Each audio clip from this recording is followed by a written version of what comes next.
Баршаңызға қайырлы күн, құрметті көрермендер, каналыма қош келдіңіздер. Бүгін сіздерге қысқаға жауап алуға болатын керемет компоттың жасалу жолымен бөлісетін боламын. Немесе күнделікті ішуге жасап қойсаңыздар да болады. Ең алдымен мен осындай алқорлардың барлығын тазалап жуып алдым.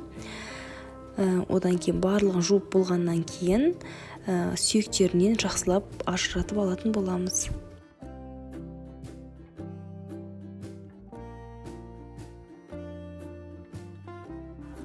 Көріп тұрғандарыңыздай барлығын сүйектерінен жақсылап ажыратып тазалап алдым. Енді менде мұнда барлығы 3 келі алқоры болды. Сүйегінен ажыратқанда 3 келі болады. Енді осыны жақсылап тұрып блендермен езетін боламыз. Блендер болмаған жағдайда осы өріктердің барлығын ет татқыштан өткізсеңіздер болады. Және де сіздерге осындай видео рецепттер қызық болатын болса, менің YouTube арнама тіркеліп алыңыздар. Онда басқа да қызықты видео рецепттер болатын болады. Міне барлығын жақсылап езіп болдым. Енді бұны үлкен ыдысымызға құйып алатын боламыз.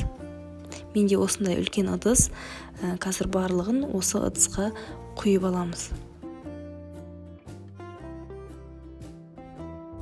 Айтпақшы достар, егер сіз осы видеоны жоғалтып алғыңыз келмесе, менің YouTube арнама тіркеліп өтіңіз. Сонда жаңа видео салынған кезде сізге міндетті түрде хабарлама баратын болады. Жаңа видеоларды жіберіп алмайтын боласыз.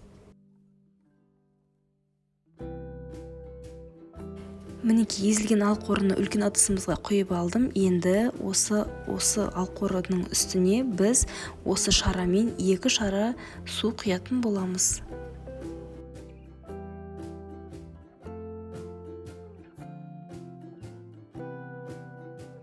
Суымызды құйып алдым. Енді жақсылап араластырып, газға қоятын боламыз.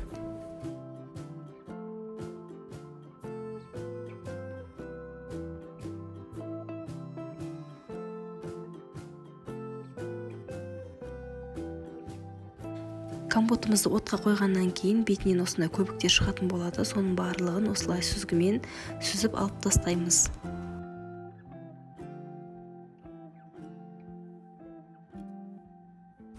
Көбігін алып болдық. Енді оның үстіне 800 грамм қантымызды салып жақсылап араластырып бетін жауып қойып қоямыз.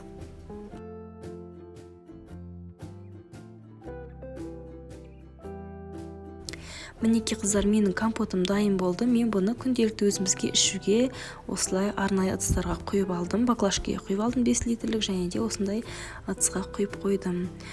Бұның ішіндегі жаңағы мякыттарын сүзіп алып тастасаңыздар да болады.